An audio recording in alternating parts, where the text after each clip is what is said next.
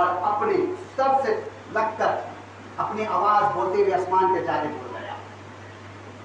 اسی طریقے سے مور کو بلایا، مور بھی اسی طریقے سے گوشت ایک دوسرے میں ٹچ ہوتے ہوئے بنتے ہوئے آیا اور اپنے سر میں لگا اور آواز دیتے ہوئے نکل گیا۔ کبوتر کو بلایا، کبوتر بھی یوں ہی آیا اور اپنے سر سے لگا اور اڑتا ہوا فرار ہو گیا۔ مرغے کو بلایا، مرغا بھی آیا، اپنے سر سے لگا اور آواز دیتے ہوئے وہاں سے نکل گیا۔ ان 4 پرندوں کو جمع کیا، حضرت ابراہیم علیہ السلام نے رکھے اور اپنی آنکھوں، اپنی پیشانی کی آنکھوں سے دیکھے کہ اللہ تبارک و تعالیٰ نے کس طریقے سے مردے کو زندہ کرتا ہے۔ تو یہ قرآن میں ہے، ہمیں یقین ہے کہ کل قیامت کے دن جب حضرت اسرافیل علیہ السلام سور پھونکیں گے تو ہم جہاں بھی رہیں گے، جس طریقے سے یہ پرندے اپنے کیما بنے ہوئے گوشت کے لتھڑے سے آ کر کے اپنے سر سے لگ کر آواز دیتے ہوئے نکل گیا، اسی طریقے سے قیامت کے دن ہم اپنی قبروں سے نکل کر اور محشر کے میدان کی طرف دوڑیں گے۔ میرے کہنے کا مطلب یہ ہے کہ قربانی حضرت ابراہیم علیہ السلام 4 پرندوں کو پیش کیے، اس میں کوا تھا، مور تھا، مرغ تھا اور کبوتر تھا۔ ان 4 پرندوں کو ذبح کرنے کا مطلب تفاسیر بیان کیا گیا ہے کہ کوا لالچی ہوتا ہے، بہت لالچی ہوتا ہے کوا۔ مرغ کے اندر شہوت بہت رہتی ہے، شہوت جس کو ہم انگلش میں سیکس کہتے ہیں، حد سے زیادہ شہوت کا بہت زیادہ۔ کبوتر کے اندر دوستی بنانے کا ہنر بہت ہے، جہاں بھی ایک تو کبوتر دیکھیں گے دوستی بنا کر پورا جھول بنا لیتے ہیں۔ اور مور دکھاوا بہت کرتا ہے، آپ مور کو دیکھیں جہاں وہ جان جائے گا 4-5 آدمی کھڑے ہیں تو پورے پر کو پھیلا کر ناچنا چالو کر دے گا۔ مور دکھاوے میں بہت آگے ہے، کوا لالچی ہے، مرغ شہوت باز ہے، مور دکھاوے میں آگے ہے اور کبوتر دوستی کرنے میں آگے ہے۔ یہ 4 پرندے کو حضرت ابراہیم علیہ السلام نے قربان کر کے لوگوں سے یہ بتا دیا کہ جس طریقے سے لالچ کوے کے اندر ہے میں نے اسے ذبح کر دیا، اسی طریقے سے جب تم قربانی پیش کرو بکرے کی کسی جانور کو تو اس کے ساتھ یہ سمجھ لو کہ ہم اپنی میرے اندر جو لالچ بھرا اسے بھی ہم حلال کر دیں، اسے بھی ہم قربان کر دیں۔ اور جو اپنی لالچ پن کو قربان کر دے گا وہی کامیاب ہوگا۔ اسے لالچ بہت بری چیز ہے، انسان کو قبر تک یہ لالچ پہنچا دیتی ہے۔ تو میرے دوستوں، نوجوان ساتھیوں، جب آپ اپنے بکرے کے پاس کھڑے رہیں اور قربان ہوتا ہوا دیکھیں یہ اپنے ہاتھوں سے ذبح کرے تو اس وقت یہ سوچ لے کہ جو میرے اندر لالچ بھرا ہوا ہے وہ بھی ہم اس بکرے کے ساتھ قربان کریں۔ کبوتر جو دوستی بہت کرتا ہے، تو ایسی دوستی جس کے بارے میں رب نے فرمایا کہ قیامت کے دن لوگ ایسے انسان بھی ہوں گے جو دوستی کی صحبت کی وجہ سے جہنم میں جاتے رہیں گے۔ بوروں کی دوستی آپ کو بربادی کی طرف لے جائے گا۔ جب تک آپ کے ہاتھ میں پیسے ہیں، پرس میں پیسے ہیں، بینک اکاؤنٹ ہے، اس وقت تک دوست آپ کے ساتھ دیں گے، اور جس دن آپ کے ہاتھ سے مال نکل جائے گا وہی دوست چھاپنے کے لیے بھی نہیں آئے گا۔ تو دوستی کرو، اچھوں سے دوستی کرو، صالحین سے دوستی کرو۔ احادیث میں آیا ہے کہ دوست ایسا ہو جس کو دیکھ کر کے تجھے خدا یاد آئے۔ سمجھے مطلب؟ یعنی دوستی کرو تو نمازی سے دوستی کرو، دوستی کرو تو پرہیزگاری سے دوستی کرو، دوستی کرو تو دیندار سے دوستی کرو۔ لاپرواہ انسان سے دوستی ہرگز مت کرو، اس لیے لاپرواہ خود ہوگا، لاپرواہی میں آپ بھی اس کے ساتھ ڈٹے گی۔ تو جب آپ بکرے کو ذبح کرو یا دیکھو تو یہ جان لو کہ ہماری جتنی بھی ایسی دوستی ہے جو گدھے میں لے جانے والے اسے ہم آج حلال کر رہے ہیں، اسے ہم قربان کر رہے ہیں۔ ایسے دوستوں کو قربان کرو۔ دوست ہو حضرت ابو بکر صدیق کی طرح، دوست ہو حضرت عثمان غنی کی طرح، دوست ہو حضرت عمر فاروق کی طرح، دوست ہو حضرت علی کی طرح جسے 4 یار کہا گیا، وہ دوست ہے۔ ایسی دوستی کیا جس کی وجہ سے ہمیں جہنم میں جانا پڑے۔ جب آپ قربانی پیش کرو تو یہ جان لو کہ آج ہم پورے دوستوں کو اس کے ساتھ حلال کر رہے ہیں۔ حضرت ابراہیم علیہ السلام نے مرغ ذبح کیے تھے، وہاں یہ نصیحت ہے کہ اپنے اندر جو خواہشات ہے، جو شہوت ہے، اسے بھی آج حلال کر دو، بکرے کے ساتھ اسے بھی قربان کر دو، جو اللہ تبارک و تعالیٰ نے تمہارے لیے جائز قرار دیا ہے میاں بیوی کی، بس اسی کے لیے شہوت اختیار کرو، ورنہ تمہارے لیے جہنم ہے۔ آج نوجوان اللہ اکبر کبیرہ، یہ موبائل کیا آ گیا ہے، ہاتھ میں لے کر کے شہوت کے بنا پہ نہ جانے کیا کیا گناہ کر رہے ہیں۔ اور جب شہوت طاری ہو جاتی ہے تو نامحرم لڑکیوں کو اپنی آنکھوں سے تاڑتے ہیں، ہاتھ لگاتے، چھونے کی کوشش کرتے ہیں،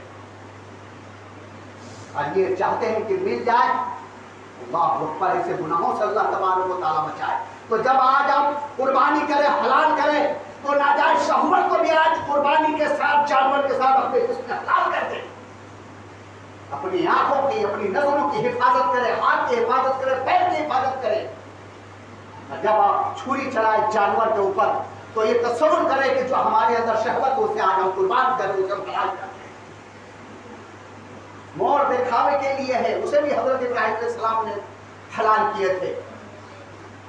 تو آپ آج جب قربان گاہ میں بیٹھے، جب قربان گاہ میں رہے، جانور حلال ہو، اس وقت آپ یہ نیت کر لے کہ آج ہمارے اندر جو دکھاوا ہے اسے بھی حلال کر رہے، اسے بھی ہم قربان کر رہے۔ ان چار چیزوں کو اگر اپنے جسم سے آج آپ قربان کر دیے جانور کے ساتھ تو انشاءاللہ یہاں بھی کامیاب ہوں گے، وہاں بھی کامیاب ہوں گے۔ اس لیے کہ قربانیاں جو ہے اللہ ہی کے لیے ہے، مرنا جینا زندگی بسر کرنا ہمارے لیے صرف اللہ کے لیے ہے۔ اب اللہ یہ چاہتا ہے کہ ہمارا بندہ نیکوکار میں ہو جائے۔ تو آج آپ نماز پڑھے، گلے ملے اور قربان گاہ میں جا کر کے قربانی پیش کرے اور خود بھی کھائے، اور اپنے غریب غربا اور اپنے دوست یار، ایسے رشتہ دار جو قریب ہے، جن کے اوپر آج قربانی نہیں ہے، قربانی کے لیے پیسے نہیں ہے، ایسے لوگوں کی آپ مدد کریں۔ اس لیے کہ 3 دن، یہ 3 دن قربانی، جو قربانی کا 3 دن ہے، 10 سے 11 پارہ، ان دونوں میں روزہ رکھنا حرام ہے۔ حرام کیوں ہے؟ اس لیے کہ آج اللہ کے مہمان ہو، آج گوشت کھانے اور کھلانے کا دن ہے۔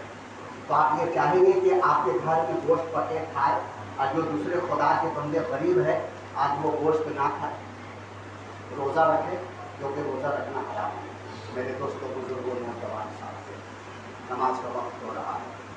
آج آپ یہ جو 4 چیزیں میں بتایا ہوں، اسے باندھ لیں، اور جب آپ قربان گاہ میں جائیں تو ان تمام چیزوں کو آپ قربانی کرنے کی کوشش کریں، اور شور شرابہ نہ کرے، دکھاوا نہ کرے۔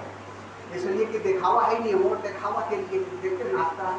حضرت ابراہیم علیہ السلام نے اسے ذبح کر کے بتا دیا کہ اسلام میں دکھاوا ہے ہی نہیں ہے، صرف رب کے لیے کرے بس۔ آئیے اللہ تبارک و تعالیٰ کی بات میں دعا کرے، اللہ تبارک و تعالیٰ ہماری قربانی کو قبول فرمائے، نمازیں کو قبول فرمائے۔ اب نیت بتا دوں، اس لیے کہ عید الفطر کی نماز ہم پڑھے، اب یہ عید الاضحیٰ کی نماز ہے، 2 رکعت نماز ہے۔ یہ نیت کی میں نے 2 رکعت نماز عید الاضحیٰ کی، واجب ماں 6 تکبیر، یعنی یہ جو تکبیر ہوتے ہیں یہ واجب ہے۔